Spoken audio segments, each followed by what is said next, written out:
Hi, I'm Gma Bonnie, and today I want to show you how to make these adorable bottle aprons. These aprons can make wine and champagne an extra special gift. So we have 6 designs. We have Swirl, Sip and Savor, Tomorrow is Another Chardonnay, Friends Like Wine, Get Better with Time, Make Mine Merlot, and I Have Zinned. The last one is the one that we're going to demonstrate because I'm making this for a birthday gift for a friend and she likes Riesling. So this one says Relax, Revive, Riesling. Okay, so what you're going to need for this is 100% cotton, 40 inches of 3/8 inch ribbon for your ties. You'll need stabilizer, you'll need paper, you'll need spray starch, and you also will need adhesive.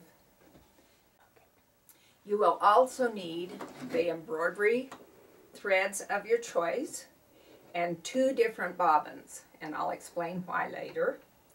So now to get started, what you're going to want to do is make the pattern first. So just hoop a piece of paper, and you're going to get 2 designs with these. You'll get one design that says Bottle Apron Pattern.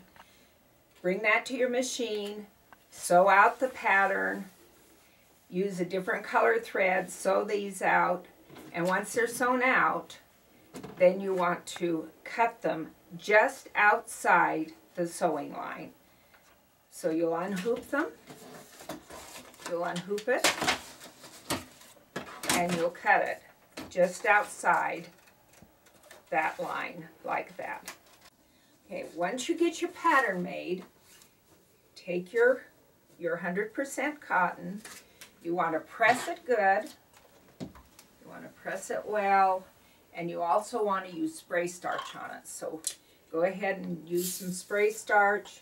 Make sure you have it pressed nicely, because spray starch will allow it to have more body.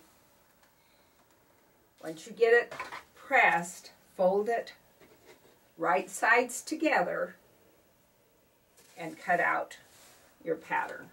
So here's your pattern. So go ahead, pin it on, and cut it out. So here's the pattern. Here is your patterns for your apron now.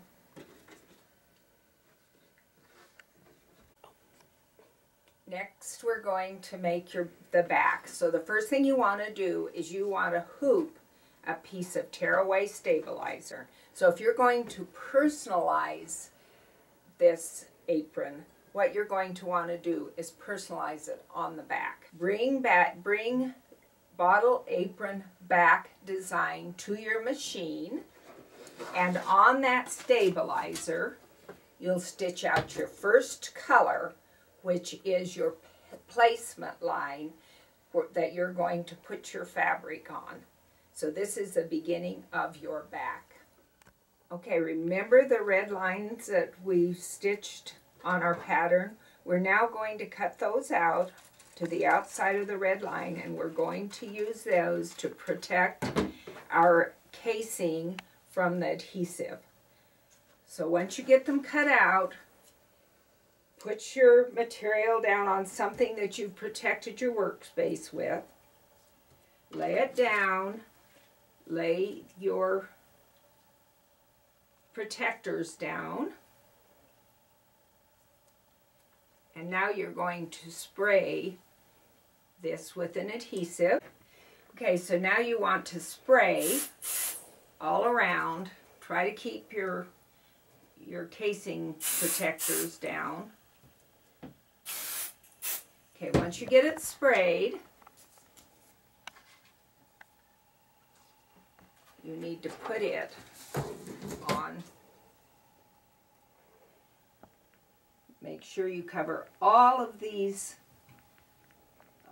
Make sure it covers all of the stitch line when you put it down. Don't leave any stitching showing. Okay, press it down, and now we are going to go to the machine and do the back. Here we are at the machine, and we're going to do the back. So I brought in the bottle apron back into the machine, and I'm going to choose to personalize this. I also am going to make sure that my thread and my bobbin match, because we're making the casings and the back side of your thread will show, so it's important for it to match at this point. So notice my personalization says, Linda, happy birthday, Kelly. Because she liked Riesling, she's going to get a bottle of Riesling with an apron pattern, with a bottle apron on it. Okay, so now the first thing that we're going to sew out is the actual line that ties the fabric to the stabilizer.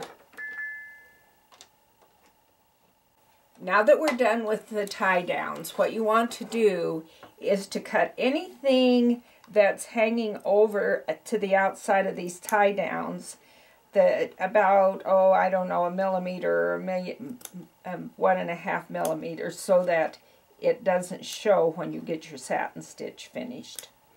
So once we get that done, we'll go ahead and put it back in and finish the back of the apron. So now I'm at the actual personalization, and I want to change the bobbin back to white so that it doesn't show through on the other side of the apron. This dark green might show through, so we want to go ahead and change that to white. I also want you to notice that we now have satin stitches at each one of these casing areas. This is going to be where the ribbon goes through eventually. Okay, so here's our back, all finished.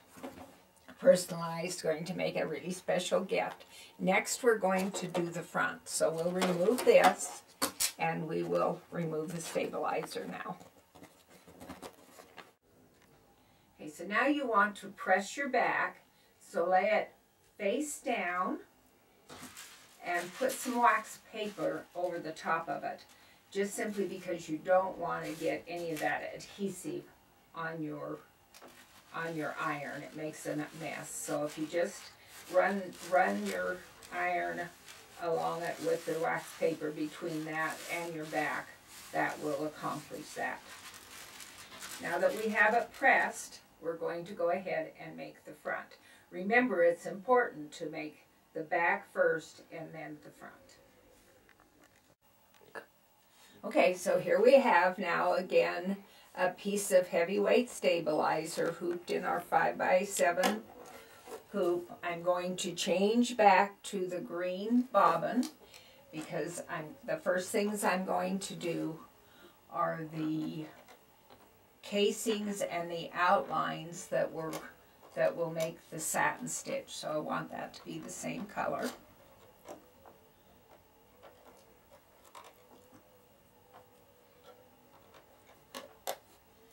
So the first thing that's going to be sewn is going to actually be the placement again. Okay, so now we have the placement. And again, we're going to put our fabric right side down, put the protectors on our fabric. We're going to spray it.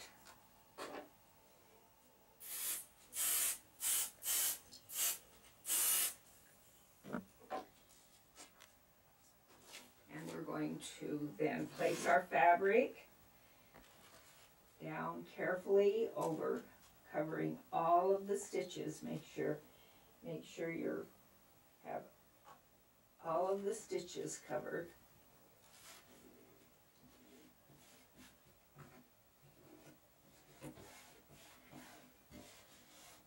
Press it down firmly, and now we're going back to the sewing machine. Next, we'll do the tie-down stitch.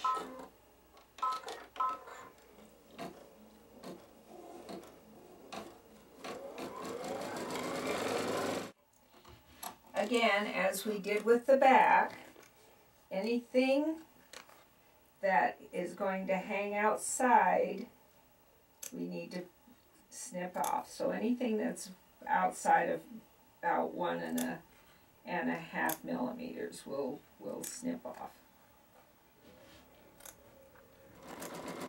Okay, so the next stitches are going to be the casings for the actual front. So this is the satin stitch that makes the casings for the front.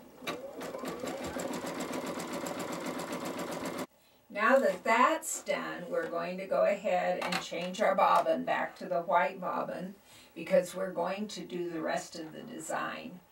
And again, we do not want the dark thread to show through the light fabric, so we'll just go ahead and put a white bobbin on there, and we'll go ahead and change our thread now. And the first thing we're going to do for the design is the stems for the grape leaves. So they're a very dark green.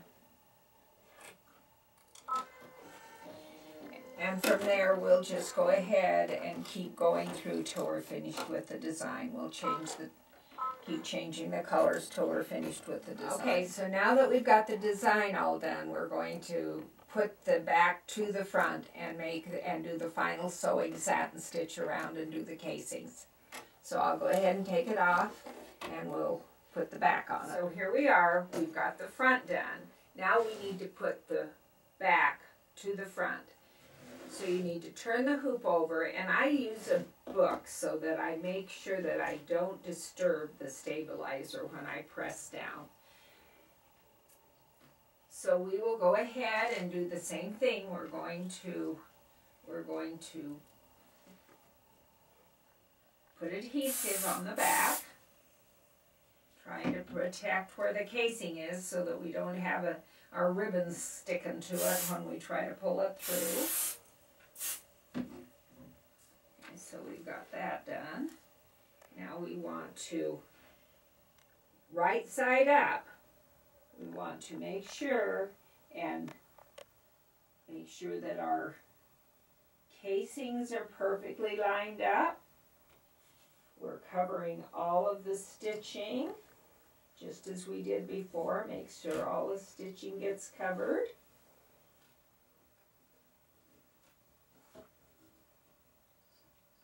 Press it down nicely. Okay, now we're ready to go back to the machine and do the final stitchings.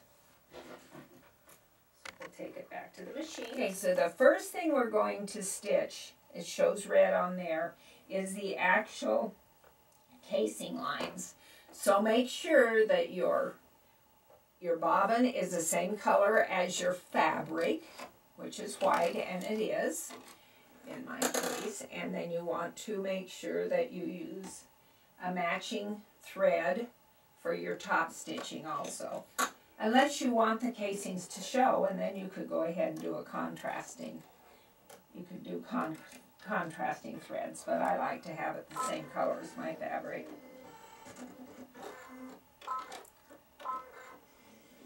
So first is our stitchings for our casings here.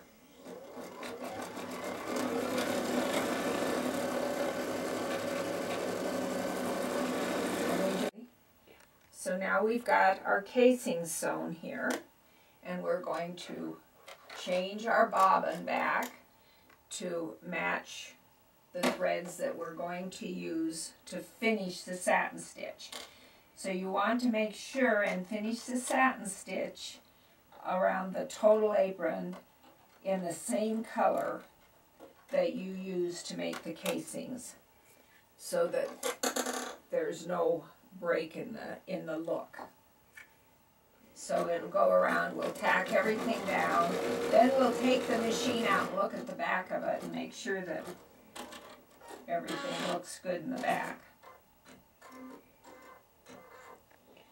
Okay, so let's just take it out and turn it over and make sure we don't have any pieces of fabric hanging out. So we want to make sure that we don't have a lot of fringes. And that looks good, so we'll put it back in and we'll do the last satin stitch.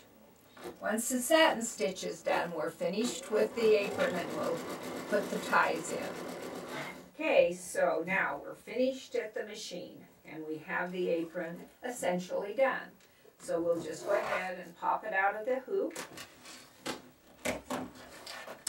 and we'll pull the tearaway away from it, all the way around.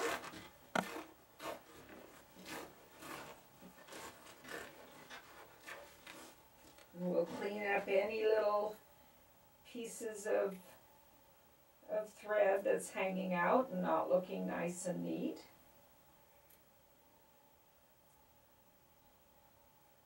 Okay, go ahead and finish cleaning those up. And then we'll take our 40-inch length of 3/8 inch ribbon. We'll put a little safety pin in it. And now, start from one side. You're going to run around, go clear, loop it up here, and go through the other way. So we'll just thread it through. Okay, so you can see I've threaded it up, threaded it, made a neck, and threaded it down here. So now I'm going to put it on this bottle of Riesling. So you can just put it over, and you can adjust it with these so that it fits where you want it to fit. And you can go ahead and tie it up. So there is your bottle apron ready to gift to a friend. So next time, what we're going to do is show you how to make these cute wine coasters. And they're in the hoop also. There will be two sizes, a 4-inch size and a 5-inch size. So I want you to log on to gmabani.com for information and to purchase any of these designs. Go under Embroidery Designs, click on In the Hoop. And remember, each design comes with a free PDF with instructions for completing the project, a text file with color changes and other directions you might need for the design itself. I hope you enjoyed this tutorial and have fun with all your sewing projects.